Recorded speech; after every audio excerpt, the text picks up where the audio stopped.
respect to the commitments that we made to the people of Kenya, the implementation of the programs that we put in place to actualize our commitments, what the situation was, where we are today, and what we need to do in the remaining part of our term. So let me begin by saying that we've had a good engagement looking at the overwhelming mandate that was given to us by the people of Kenya. We did discuss this morning whether we overpromised, and it was very clear to us that we did not, that Kenya needed transformation. It needed something out of the ordinary. And that is what we have on offer from this administration. And let me just give you maybe 7 areas that are of concern and that are of priority and that have occupied the most part of this administration's push for transformation in Kenya. We are very well aware that transformation is not easy. It never was, and we never expected it to be easy. But transforming Kenya, we must. I will speak to 7 subjects that has been the subject of conversation in this gathering and the priority areas of this administration. Number 1 is the economy. We have assessed where we were in 2022. And we had a situation emerging from the shutdown of the economy as a result of COVID-19, a devastating drought followed by floods that had made the cost of living rise very high. Prices of unga were 240. We had 7 million Kenyans in the CRB.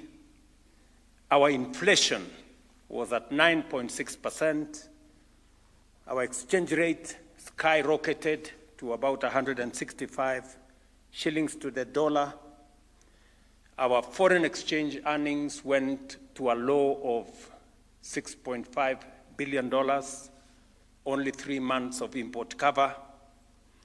We had difficulties with supply of our fuel requirements, and our CBR was all the way to almost 14%, and treasury bills were trading at around 16%, and things were difficult.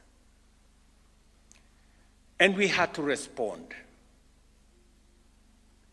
We did commit that we would get the 7 million Kenyans that were in CRBs out, and we did. We did also commit that we would deal with the challenge of food supply, and we did. The situation today, I have told you what the situation was. The situation today, because of the interventions that we have carried out, is that inflation is down from 9.6 to 3.8. Our currency exchange is down from the high of 165 to 129 shillings to the dollar for the last 14 months.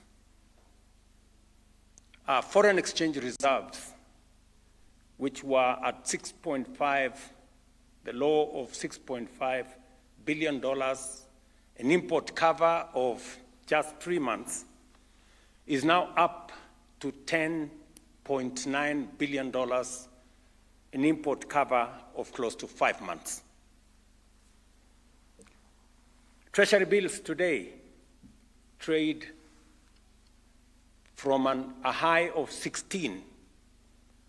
Now Treasury bills are trading at 8.5%. And also our CBR, as I told you, by the central bank, has come down from a high of almost 14%. Just I think last week or the week before, central bank announced a new central bank rate of 9.75%, down from what it was before. As a result, our economy has improved from being the 8th largest economy in Africa to being the 6th largest economy in Africa.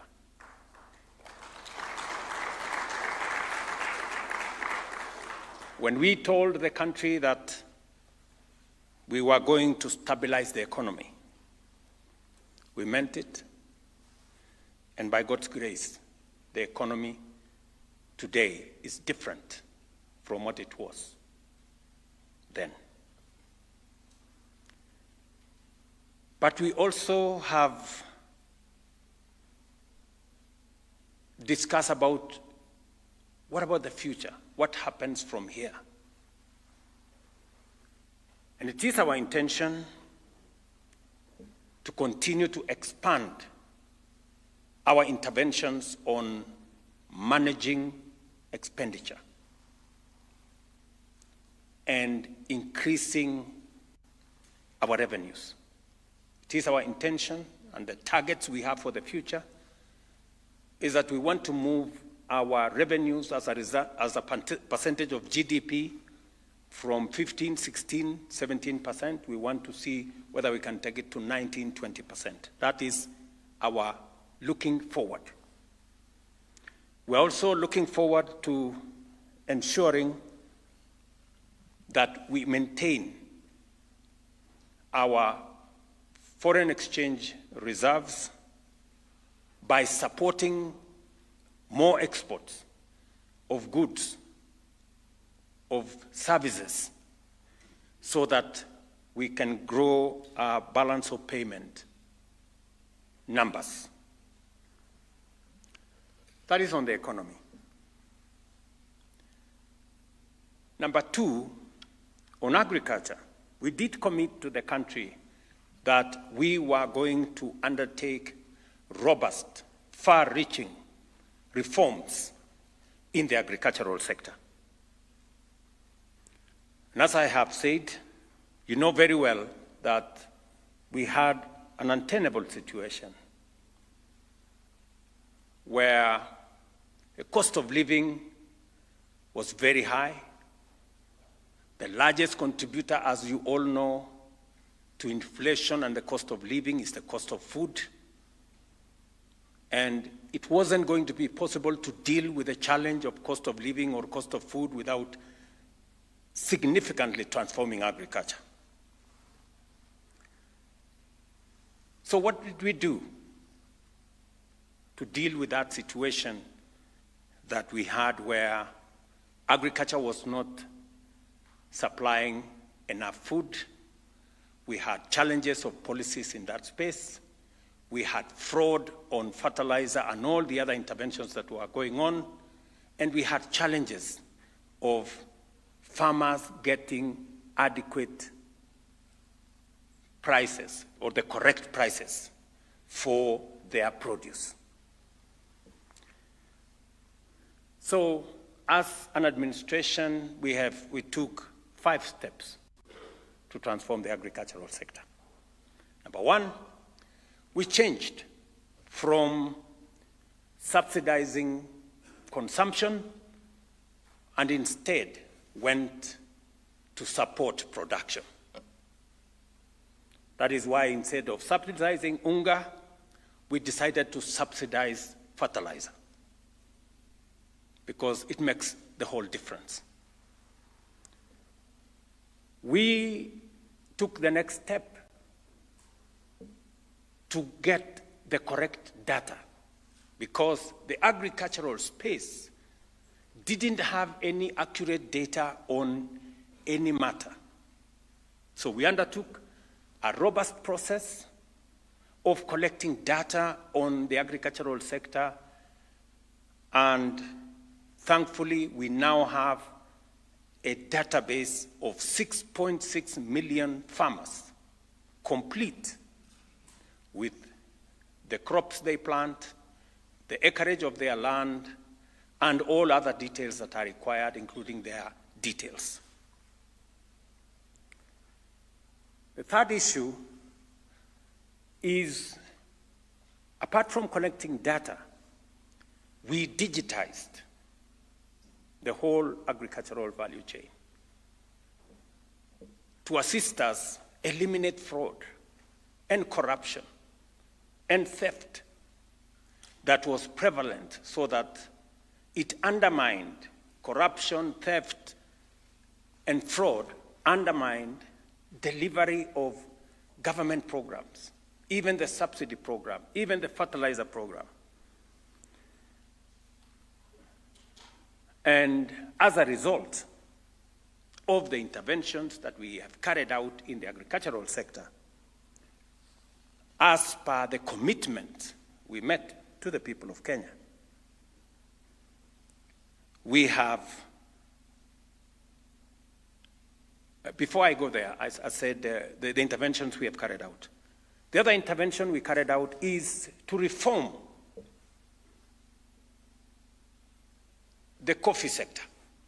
The coffee sector had been taken advantage and actually taken hostage by cartels and interests.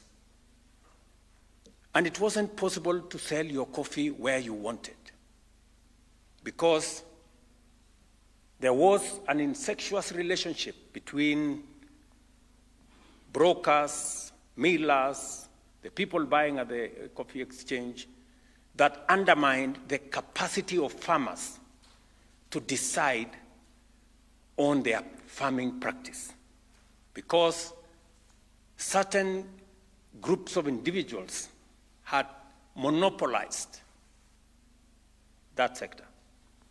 One person had a license as a farmer. They were also millers, they were also brokers, and they were also the people who bought coffee at the coffee exchange. We have since dismantled those cartels, and we have changed the delivery model in the coffee value chain.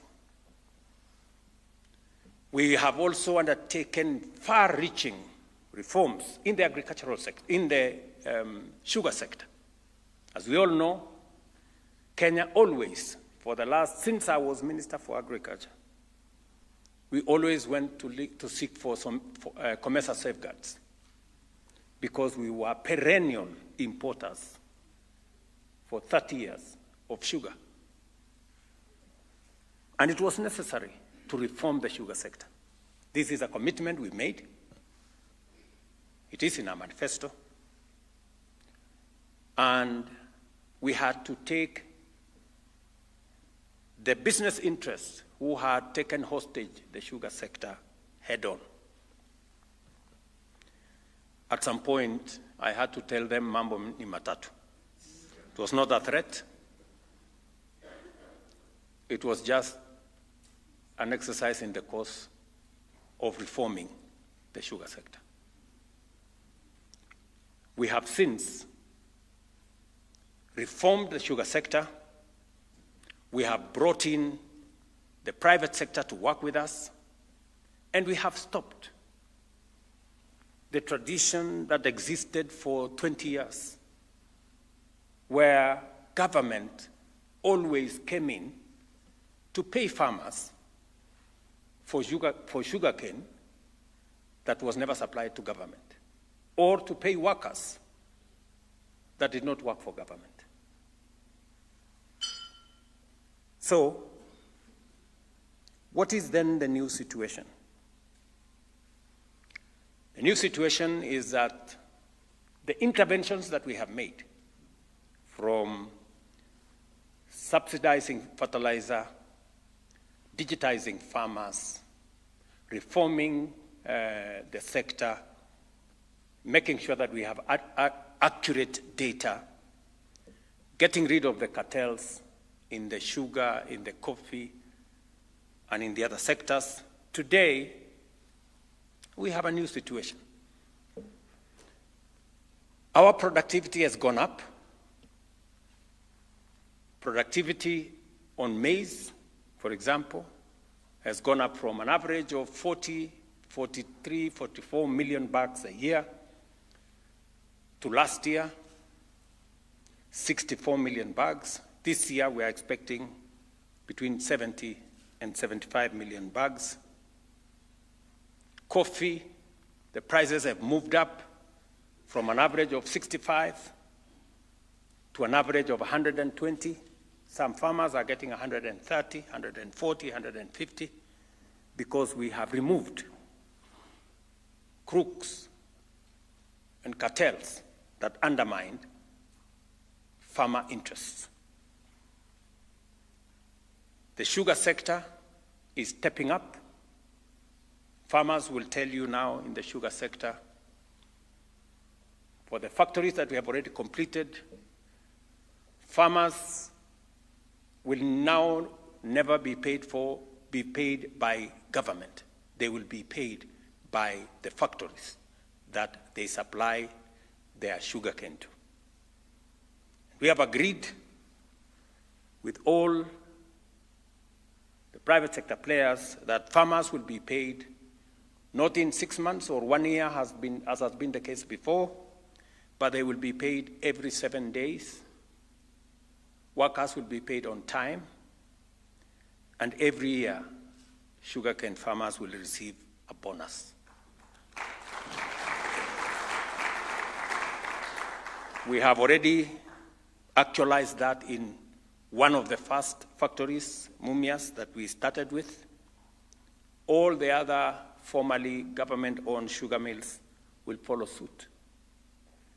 By December this year, we intend to pay bonus to sugarcane farmers across the sugar mills that were formerly owned by government, because we have reformed that sector. But we still have some work to do for the future. We are looking at how we can improve on the quality of data that we have. We are now bringing data on livestock so that we can facilitate the vaccination that is underway. We are enriching data on all the other crops. We have now started the journey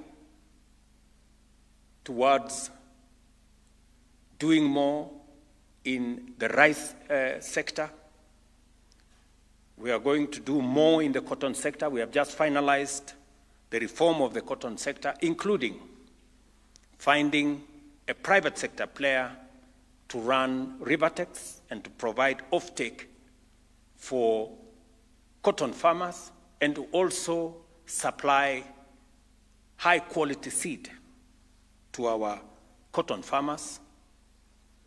Let me mention about milk, as I talk about our livestock farmers, including dairy and beef. If you look at the Kenya National Bureau of Statistics numbers, earnings from our dairy sector, especially milk, has gone up from 35 billion shillings in 2022 to 59 billion shillings last year. Because the prices of milk has moved from an average of 30, 35 shillings to now an average of 45, 50 shillings a litre. The reform in that sector is putting more money, the agricultural sector that is putting more money in the pockets of farmers, whether it is in coffee, whether it is in tea, whether it is in sugarcane, whether it's in dairy. And we are looking at the future on how we can better pay our dairy farmers. We are now rolling out a whole industry around leather so that more farmers can have earnings. So we have a program for the future on what we need to do to enhance the progress that have already been achieved in the agricultural sector. The third item that we have discussed in this retreat is a reform that we committed to the people of Kenya of the education sector. We have undertaken far-reaching, transformational reforms in the education sector. What was the situation that confronted us? We had a chronic teacher shortage problem that was known to everybody.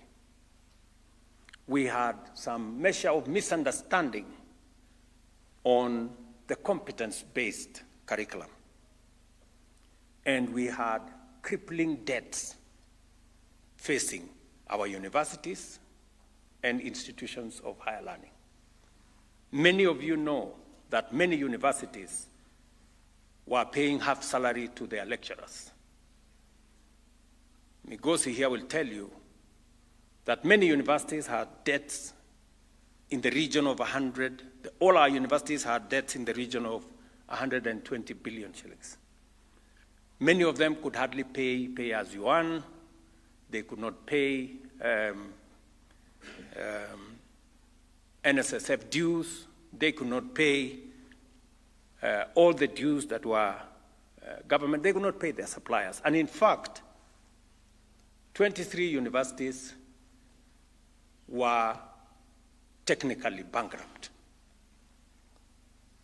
That was the situation we had. And it was beginning to affect the quality of our education, because without teachers, with confusion, with debt, and not enough resources provided to teach our children, naturally, education was beginning to suffer.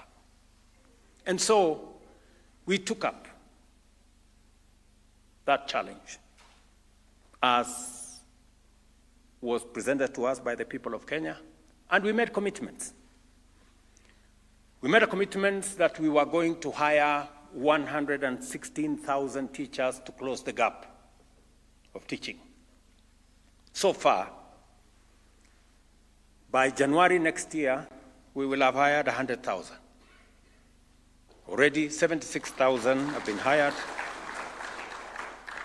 And we are focused on making sure that a majority of these teachers go to schools that today have fewer teachers. You may want to know this, that we have an education system that is very unequal. We have schools that have 2, 3 teachers. We have schools that don't have a laboratory. We have schools that there are no adequate classrooms. And so it was necessary for us to intervene. So we've hired more teachers. We've built 23,000 new classrooms, 16,000 by the national government, 7,000 with our partners under CDF.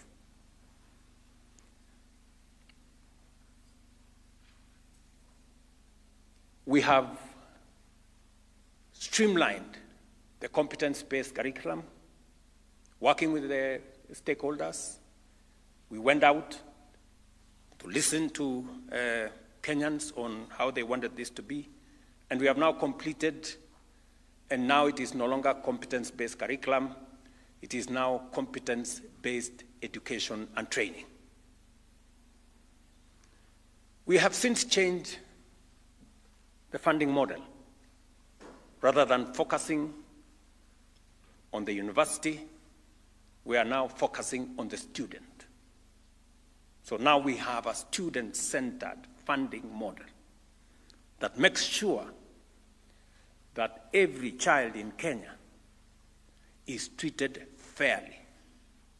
And those who come from backgrounds that cannot support their education, they get affirmative action. And that is why we have students from poor families today under the new funding model who will get up to 90% government scholarship so that no child in Kenya is left behind.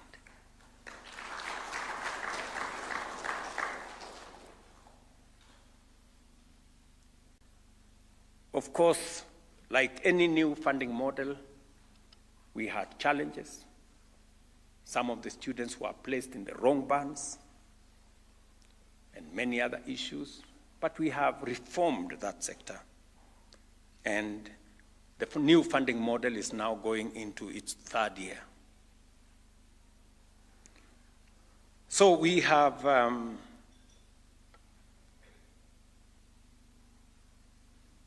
because of the new funding model, we now have adequate resources going to our universities.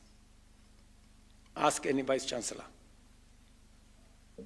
The old funding model almost destroyed our universities. Today, our universities are on sound footing. I had an occasion to go to Cooperative University, and I asked the Vice Chancellor directly, and he gave me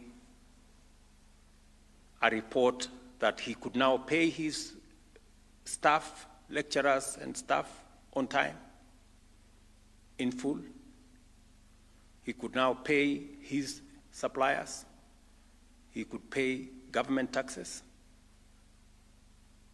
And he just asked me to continuously look at making sure that the means testing instrument was accurate so that we place students in the right bands.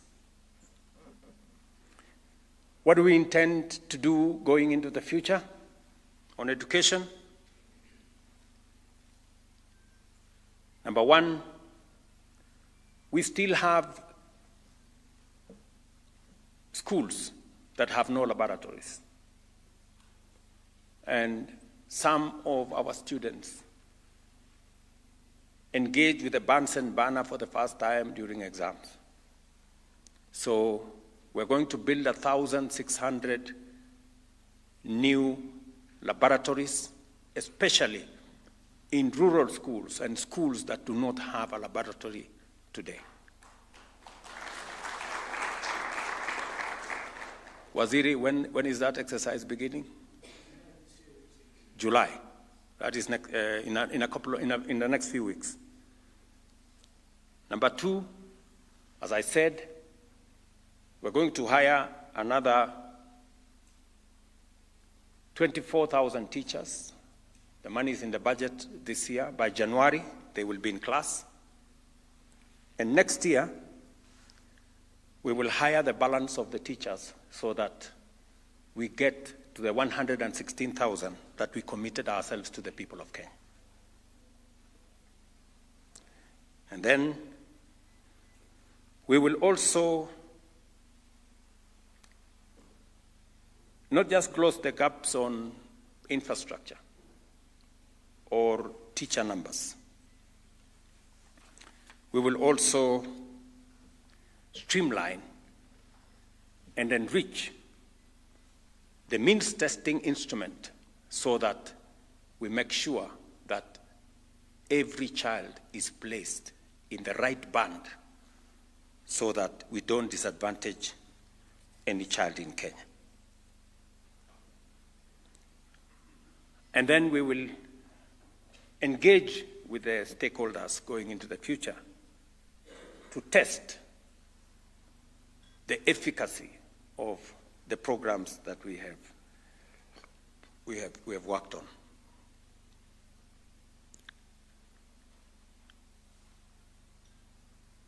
Let me go to the fourth item that informed. I told you I'm going to talk about 7 items. The fourth item that we have discussed this morning is matters to do with health.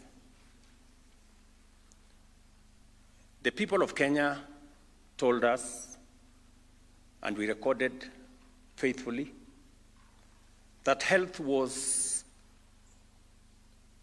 destroying families. 1 million Kenyans every year sunk into poverty, statistics show, because of health-related costs. Many citizens sold their properties, their livestock, they used their savings for matters health. And progressively, health was becoming a privilege for those who can afford, leaving behind those who could not, to the vagaries and to the designs of fate. So, we looked at the situation and we made a commitment.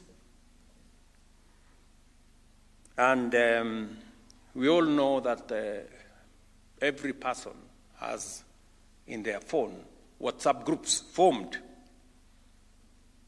to look for money to pay for hospital bills for a brother here, a relative there, a friend in another place, a stranger in another place. Members of parliament, leaders, MCAs, and everybody else in between can testify to this. So, what did we do? Before I talked about what did we do, the situation was that, we're doing Harambes left, right, and center. NHIF had accumulated a debt of 32 billion shillings, owing so many facilities, and that debt was growing by 1 billion shillings every year. So it wasn't getting better, it was getting worse. And it was just a matter of time before NHIF would finally collapse.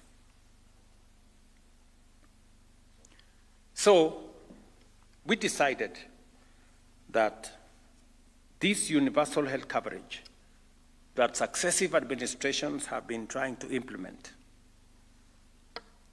It was there, you all remember, in the NAC manifesto. It was there subsequently in the NASA manifesto. It was there in our Jubilee manifesto. It was there in the Azimio manifesto. We had it in the Kenya Kwanza manifesto. And we all agreed that it was something that needed to be done. And somebody needed to do it. And some administration needed to actualize it. After many failed attempts, we looked at it candidly and we said, we must provide a very firm foundation, a solid legal foundation, because it was a very heavy responsibility. So we had stakeholder engagements before the elections, we had stakeholder engagements after the election, and we finally came to the conclusion that it was not possible to reform the NHIF because it was fatally broken. And we decided that we needed to have a new health framework. So over the last 2 years and a bit,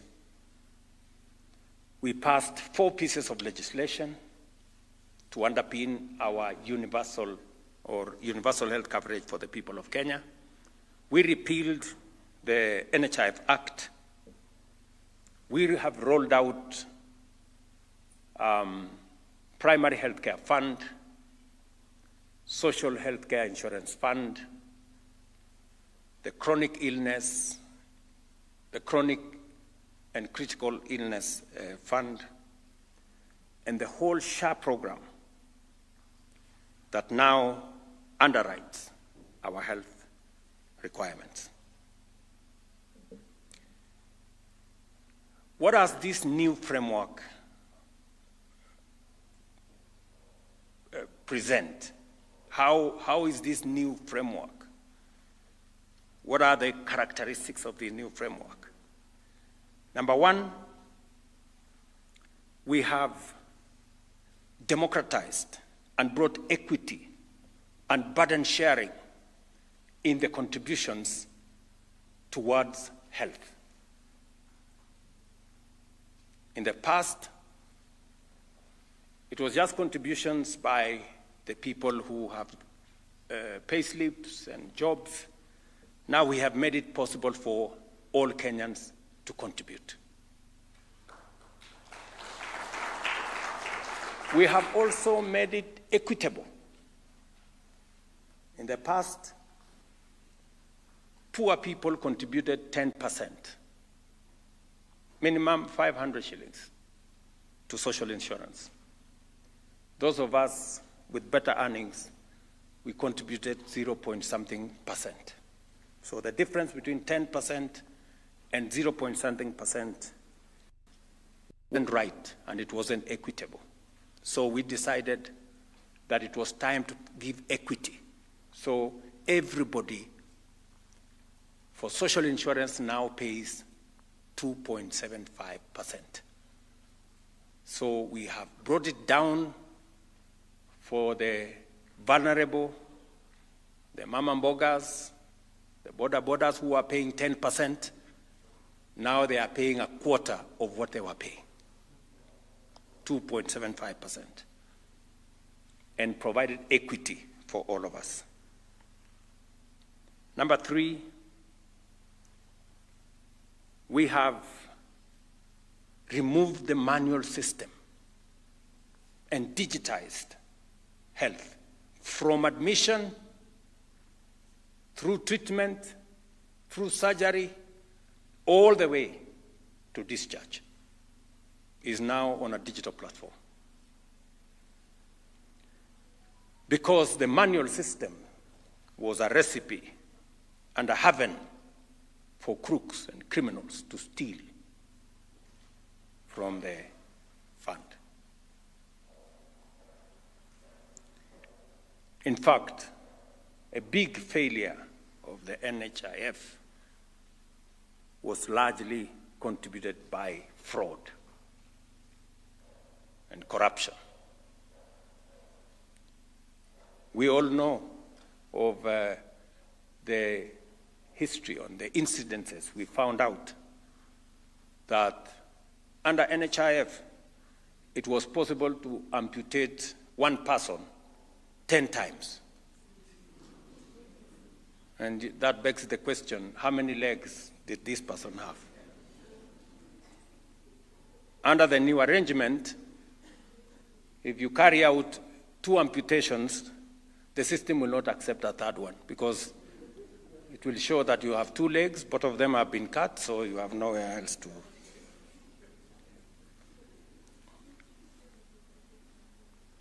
It was also true, as we all know, that there were small hospitals, like the one we had somewhere in Kino, that were carrying out more surgeries than what was happening in Kenyatta. Yet they were on some 3rd floor of some building. We also know that there were facilities that had more accountants than nurses. because they were not treating nobody, they were gaming the system. We have now closed down, how many facilities was it? We have now closed down 800 facilities that were gaming the system.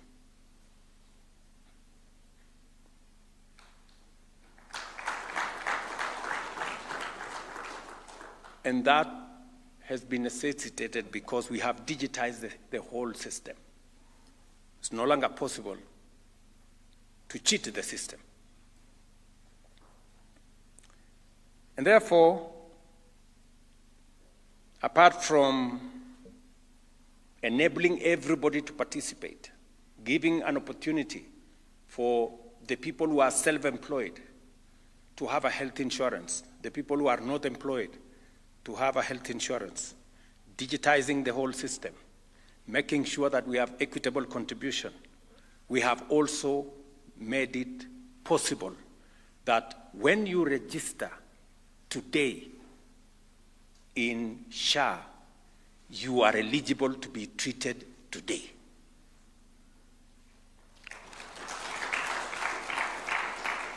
In the past, under NHIF, you needed to wait for 3 months. And many people ask us, supposing after the 3 months, what will have happened if I was sick? Do I have to postpone the illness? So we have made it possible under the new social health insurance for beneficiaries to benefit instantly on registration. So, as a result, we have eliminated fraud, we have enhanced efficiency, we have enhanced accountability, and Kenyans today believe more than they have done in the past on matters healthcare. As a result, the numbers speak for themselves. Where we had 7 million registered members under NHIF, today we have 23 million Kenyans registered under SHA. And for your information, 50,000 Kenyans register on average every day. We've had a high of 90, what was the highest number we registered in a day? 93,000 Kenyans is the highest that registered in one day. But on average, 50,000. Over the weekends, they come down to 30,000, but on average, 50,000. And the numbers are counting because Kenyans now know that when you register, number one, you have access for free to level 1, level 2, level 3, and part of level 4. And then you have access when you make your contribution to level 5, level 6. Number two, SHA has now paid 3.6 million for 3.6 million Kenyans under the primary health fund, and for 2.1 million Kenyans under SHIF. A total of 5.7 million Kenyans have benefited from our new healthcare program.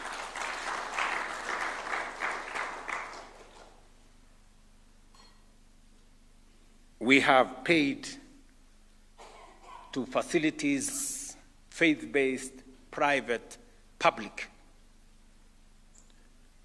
over the last 8 months. I'm giving you statistics over the last 8 months. In 8 months, SHA has treated 5.7 million Kenyans, and we have paid 49.2 billion Kenya shillings. 6.2 billion was paid last week.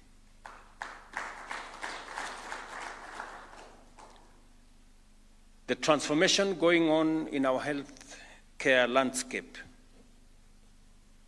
is phenomenal.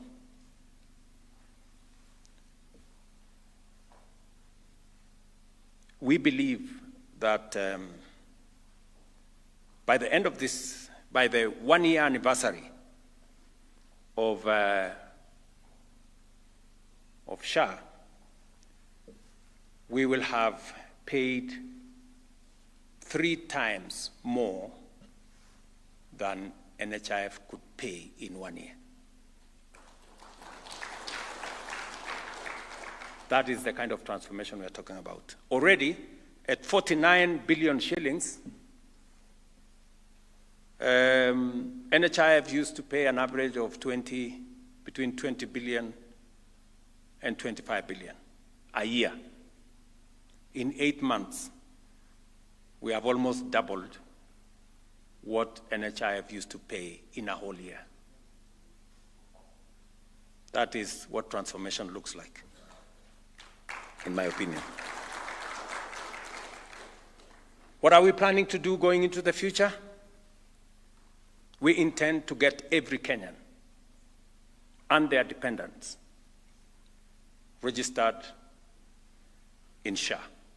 We are rolling out a national campaign to make sure that every Kenyan understands that it is necessary for them to be registered, because it gives us the opportunity, government at both levels, it gives us the opportunity to plan for our health. It gives us the opportunity to know how many people are in which facility, so that we can provide the right number of staff, the correct number of equipment, and also the adequate number of medical commodities, including drugs. So we are going to carry out a robust campaign as number one.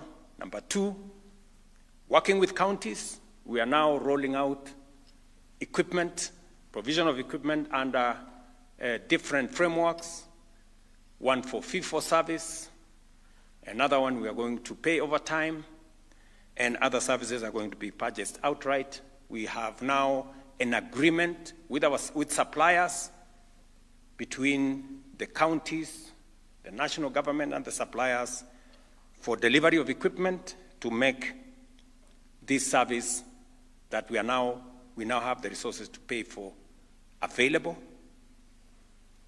And number two, we are completing the reform around KEMSA. We have worked with our county governments, and we have secured their concurrence that going into the future, drugs will not be supplied to stores in county headquarters. Drugs will leave KEMSA and go direct to facilities. We have also agreed with them that as facilities, as SHA is paying for treatment, the component of payment that is as a result of drugs will be paid direct to KEMSA, to make sure that drugs do not run out in facilities because they have not been paid for. And I must commend county governments for their immense contribution to this program, because this is a program we share with them.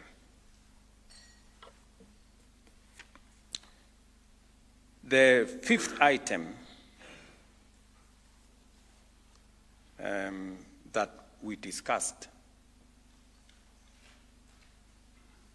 this morning, is it the fourth or the fifth? The fifth item that we discussed this morning is matters to do with our digital superhighway, the whole space around digitizing government.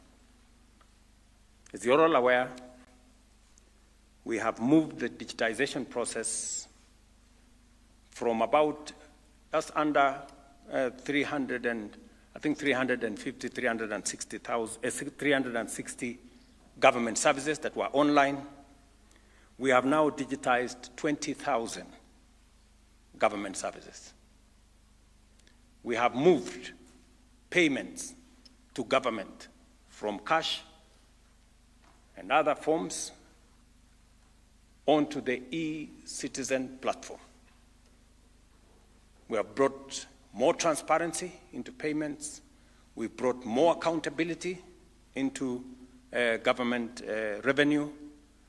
And e-citizen has moved from collecting about 60 million shillings a day. Now e-citizen is collecting between 700 million shillings a day to 1 billion shillings a day. And it is now possible for government to know who is paying, where, for what, in what manner. We have a robust program on digitizing government and leveraging from technology and using it to make delivery of service efficient and also expanding opportunities for commerce and opportunities for employment. We have a robust program on Jitume labs, ICT hubs, and a whole digital superhighway. We're now working, we changed the strategy from delivering internet using trunks. We are now leveraging on Kenya Power grid lines, and the process is moving faster so that we can digitize government more. And as a result, I have told you, we now have more government services available online. You can pay for those government services online. You can acquire or you can interrogate government services online. We are collecting more revenue of government online. But we are also still looking at the future. What do we need to do for the future? We need to finish the last mile, and that is the assignment that is now available to us going into the future. We need to complete the digitization of government so that no service, there are a number of services that are still not on board. We are asking ourselves why. And that's the question we intend to answer in the coming days, weeks, and months. Number two, there are some institutions that still don't want to pay on e-citizen because they have things to hide. There are some institutions that have taken us to court. We will be engaging with our primary and secondary school heads who have refused to pay school fees on e-citizen. They have refused parents. They want to continue writing those receipt books on exercise books. And we are telling them the era of transparency is here. Parents should insist on paying on e-citizen so that, and I want to thank schools that have agreed because they believe in transparency to get parents to pay on a digital platform. And many other institutions that are still out there.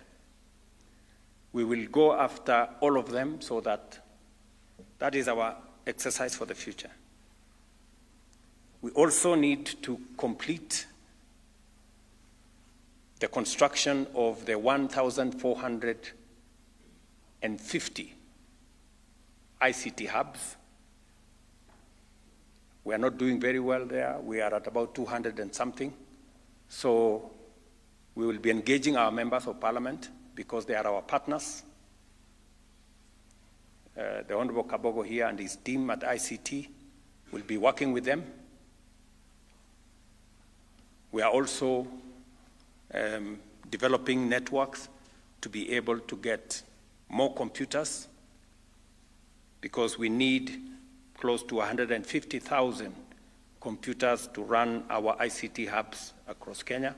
So that is going to be our assignment going forward, to work with partners to be able to get computers, and we are looking at possibilities of manufacturing those computers here in Kenya so that servicing becomes easy and also create local expertise for us developing this space now going into the future.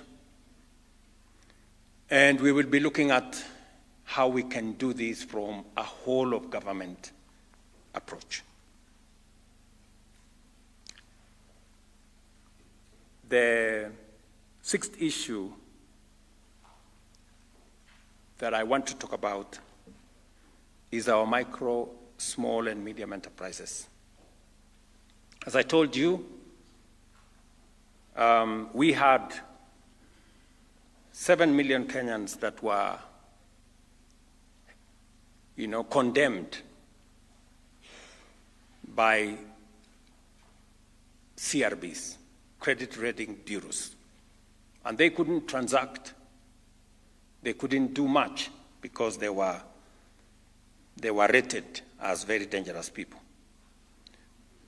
We worked with the MNOs and we managed to get these Kenyans out of the net.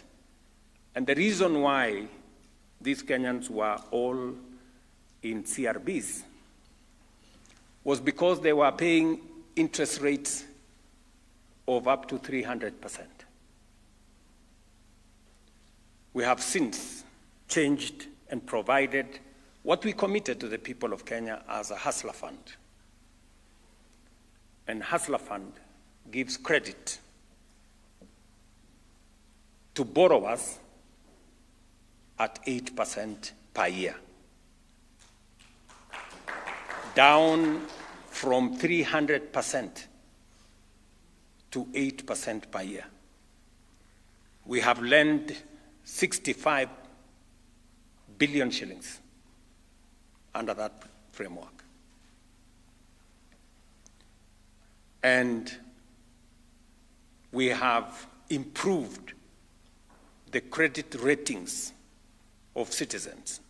A presentation was presented to us here today that Hustler Fund has become the nursery school for creditworthiness. That is when people discover that being creditworthy is necessary. And as a result, we are now transitioning 1.6 million of these borrowers. Now they can be lent to by banks because they have established a credit history that is credible.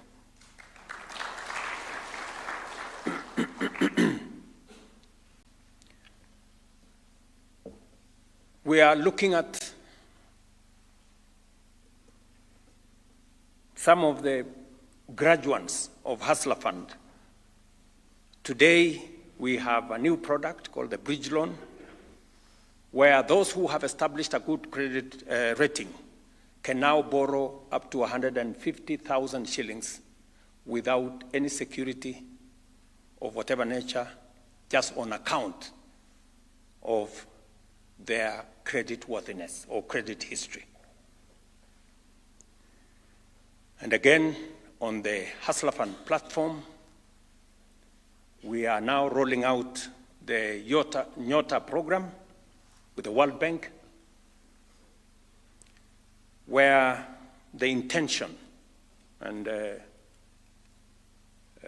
my good friend Oparanya there, with his PS, Madam Mangeni, and my good friend Jacobs, there, the PS for Youth, are working around the clock with our partners in the World Bank, because we have agreed that many of these small business people that have managed to graduate into business enterprises, we are picking 100,000 of them and giving them, together with the World Bank, a grant of 50,000 shillings each one of them. And we will be spending 5 billion shillings to support young people, women. And we have made sure that it covers every part of the country.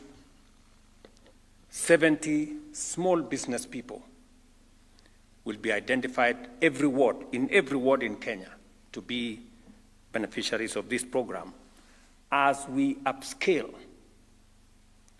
the micro, small, and medium enterprise space into creditworthiness and improving their businesses.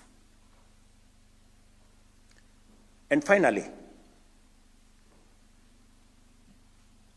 what we discussed this morning and afternoon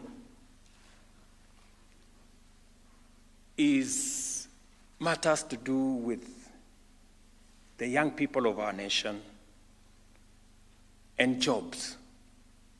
We all agree as a nation that creating jobs or unemployment is a problem that we must solve. We have discussed unemployment for many years. Every election cycle, we are talking about unemployment. But we all know that jobs cannot happen. They must be created. Some deliberate, intentional policies must be put in place to create jobs. And we have interrogated our plan on creating jobs. And we have the following to say. We did make a policy decision that we were going to roll out our housing program. And our housing program, apart from it being a constitutional imperative under Section 43 of the Constitution, apart from it being about dignified living, and having the history that we do, that the Housing Act was passed for the first time 60 years ago, the same time Malaysia passed their housing law, the same time Singapore passed their housing law, we passed our housing law. But today, the situation in Singapore, Malaysia, and all the others is different from the situation in our country. While 90-something% of the citizens of Singapore are home owners, 7 million people in Kenya live in slums. And we only have 30,000 mortgages for people to own homes. That is the difference between transformation and the lack of it. So, and as we all know, as the people of Kenya, we have discussed matters of unemployment, but we haven't quite provided credible policy interventions that create known numbers of jobs. So this time round, as an administration, we decided to have 4 different programs. One is housing. So when we talk about housing, it's not just about getting people out of slums. It is not about getting people who are in the middle class to own homes instead of renting them. It is not just about decent living. It's about jobs. We have rolled out, as you all know, our housing program, and today we have 250,000 young people working, women and men working in our housing program. We have 150,000 houses under construction. 11,000 are ready. We will be giving them out in the course of the year, and they will continue to be ready as we go. And we are continuing to advertise. We have a pipeline of 700,000 jobs, 700,000 housing units that are in the pipeline. Already 150,000 are under construction. The others are in different stages. Some are undergoing design, others are undergoing very different stages in our plan. We see this sector continuing to be a growth sector. The numbers working in affordable housing can only increase because as of 2022, we had a shortage of 2 million houses. And therefore, this affordable housing program, even at the rate of 200,000 houses every year, we need between 15, 20, 25 years to be able to catch up with the deficit that exists in affordable housing.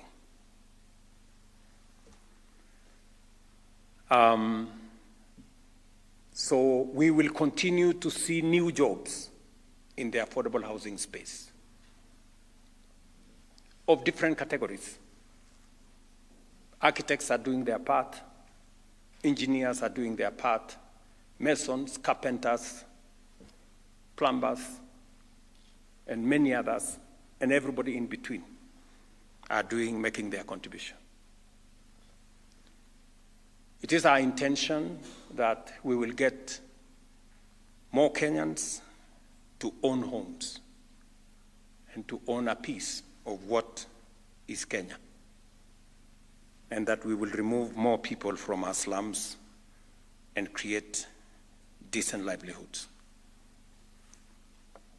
It is true that if you go to any city today in Kenya, whether it is Garissa, Wajir, and I was there, Kiambu, Mombasa, Kitui, Machakos, Kisumu, Homa Bay, name it, Eldoret, Nakuru, the largest estate today in any city in Kenya is affordable housing.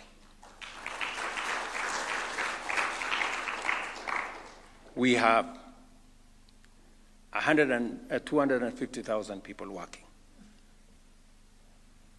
We are building accompanying infrastructure in hostels, markets, institutional housing. Affordable housing is changing the landscape of Kenya in a very dramatic and significant way. And this is just 2 years. 2 years. Tell me what's going to happen in 5, 10, 15, 20 years. You will not recognize this country. That is the reality of transformation. We know that it was difficult to do this initially, but I think the people of Kenya are beginning to appreciate that this was not about talk. This was not just about promise. This was about what we wanted to do to transform our nation. Apart from affordable housing, and we are seeing results, and I am confident that the foundation we are laying for the transformation of Kenya will make sure that this nation changes for good. We also decided that we wanted to take advantage of the single most important asset we have as a country, our human capital. If there is an asset we have as a nation, it is the Kenyan people and their talents and knowledge and expertise. The best human capital we have from this continent comes from Kenya. Ask anybody. Minimal supervision, very good English, you know.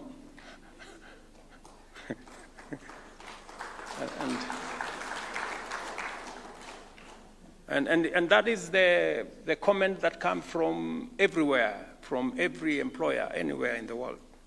So, this jewel that we have, we want to not only use it to drive our own development, but we also want to make a global workforce out of this very important asset that we have. And therefore, we provided pathways and avenues for Kenyans, not just to work at home, but to work as a global, professional workforce. And we made a deliberate intervention. So what did we do? What was the situation? The situation then was we had agents, about 1,600 agents, who had corrupted the whole place, stealing from this one, taking people to weird places, you know, doing all manner of wrong things. We didn't have a coordinated government approach. We hadn't signed bilateral labor agreements with where these Kenyans were going. So we had confusion in that space. So what did we do? First, I created a department for diaspora to work with the Ministry of Labor to ensure that Kenyans living abroad are attended to by the government of Kenya. Number two, we streamlined the National Employment Authority. And we deregistered close to 1,000 agents whose conduct suffered integrity challenges. We removed them from participating in that space.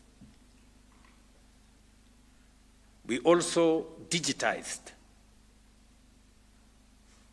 the space on labor mobility and demanded that all the jobs that are available to Kenyans be put on a portal where government can see and those seeking opportunities can see.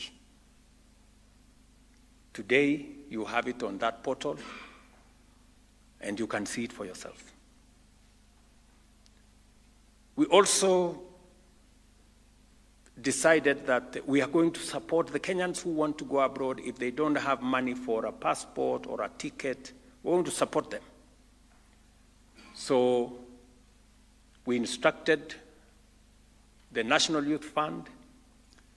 We have now also brought on board Uwezo Fund. I hope the agreements have been concluded, Matamangeni, completed. Uwezo Fund, so that Kenyans who have been given an opportunity to work outside Kenya can, with ease, find their way out. And we now have a database of Kenyans going to work abroad. Imagine, we didn't have a database of Kenyans going to work abroad. We didn't even know who was working where. And that is why we just got reports of so-and-so is in distress, some other person there is in distress, and we didn't have them in our database. So today it is mandatory for those going to work outside Kenya that we must know them, we must know where they are going to work, we must validate that the job that they are going to do exists, and we must know who the employer is.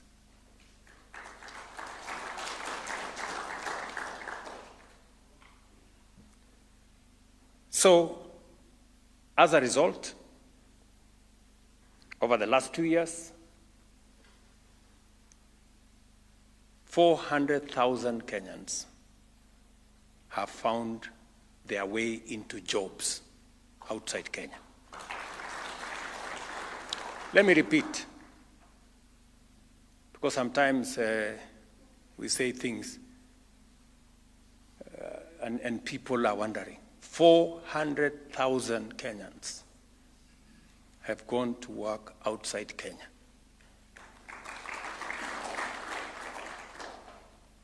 And they are contributing to our development. They are sending money to Kenya. In fact, in the supplementary budget, we have added 100 million shillings. I hope, Kipto, we did that. Mbadi, did you sign it off? Yes. Mbadi has, in this supplementary budget, just for the next 1 month, we have provided 100 million shillings to youth fund to facilitate people who want to go and work outside Kenya.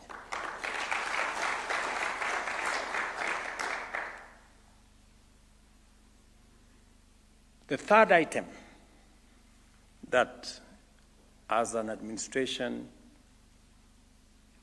we have rolled out as a policy, this is deliberate.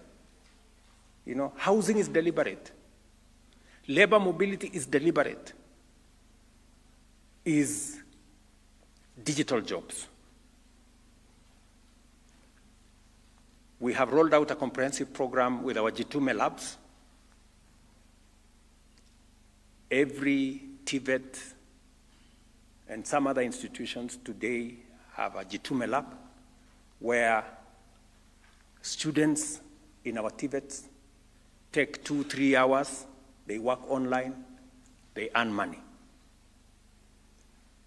I told you about the ICT hubs that we are working on. We have 280 already built. We have another 1,200 to go. That's the space we need to up our game. But already 180,000 Kenyans are working on the digital space. And the numbers speak to it. You know, remittances that come from Kenyans working abroad and Kenyans working on the digital platform has gone up by $1 billion in the last 2 years. Together, I will tell you, our remittance was $4 billion. By February this year, it was $4.95 billion.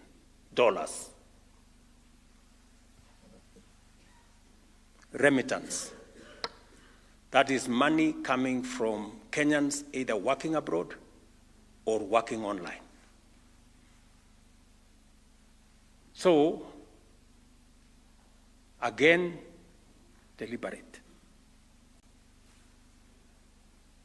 And there is more that is happening in the internet. There are more people who are doing serious business, earning serious money in the internet than the pornography and the insults and all the other things that are going on there. There is more. And that is where we should be going.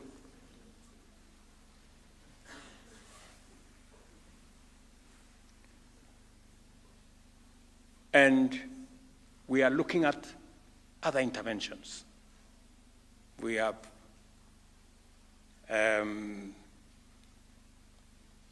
what we call climate works.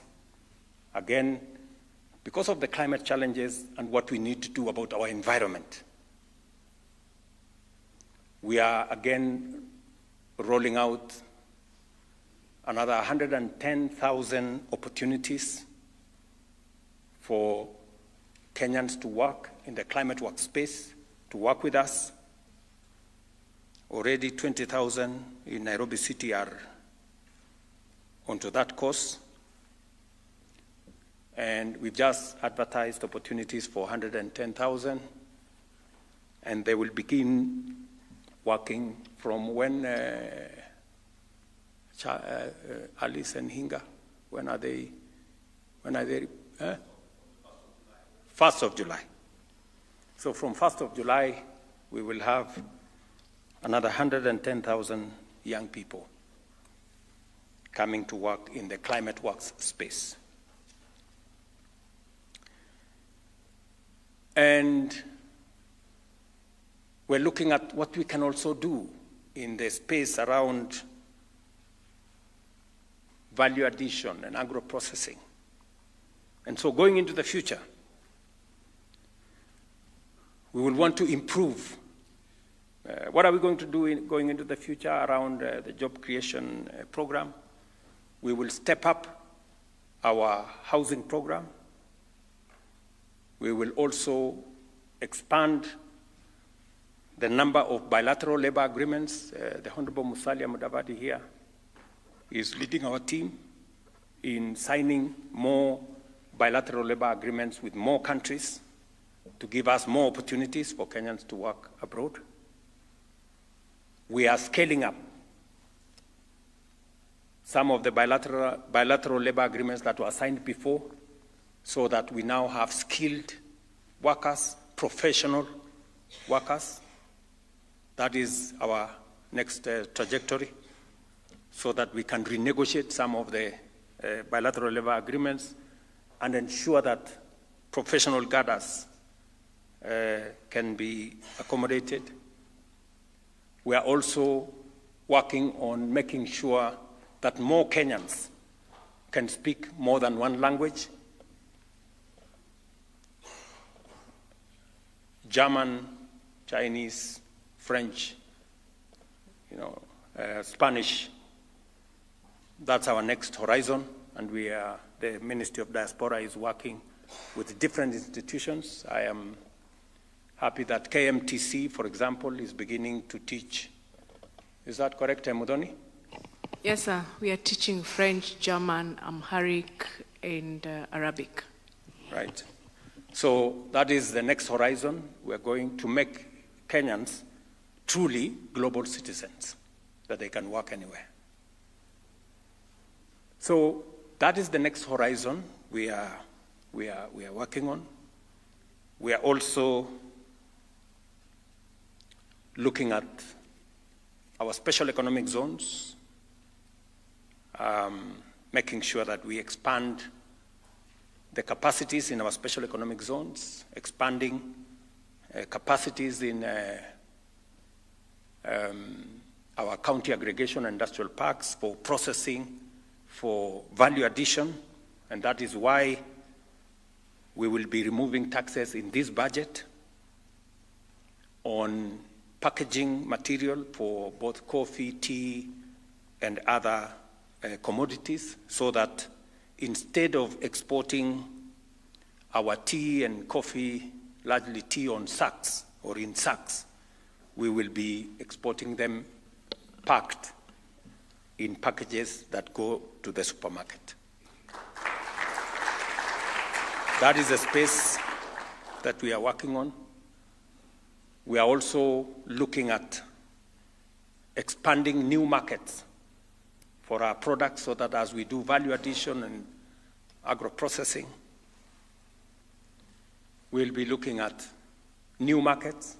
As you know, we have last year the Economic Partnership Agreement we signed with the 26 countries or 27 countries in the EU came into force.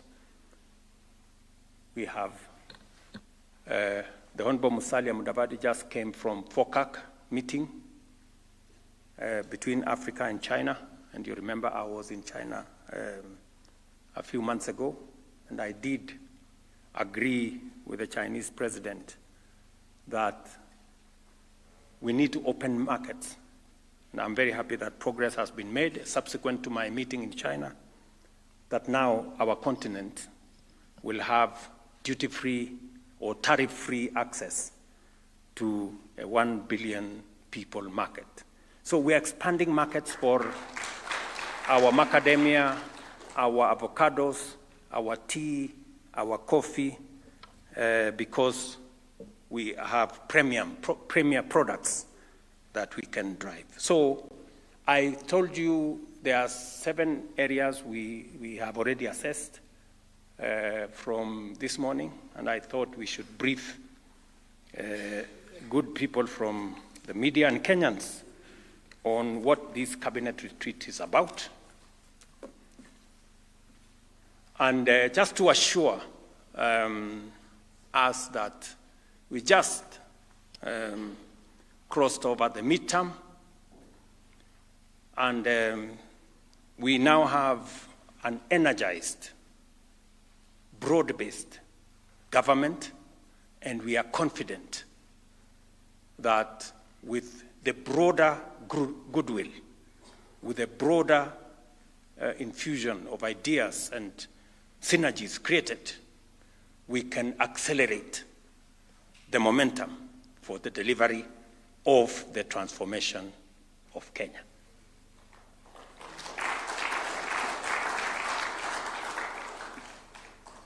Let me repeat this for the avoidance of doubt.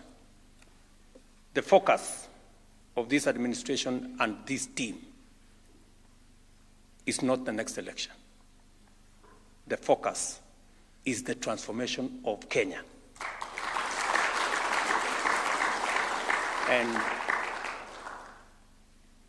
And putting a firm foundation for the transformation of our nation into the next generation.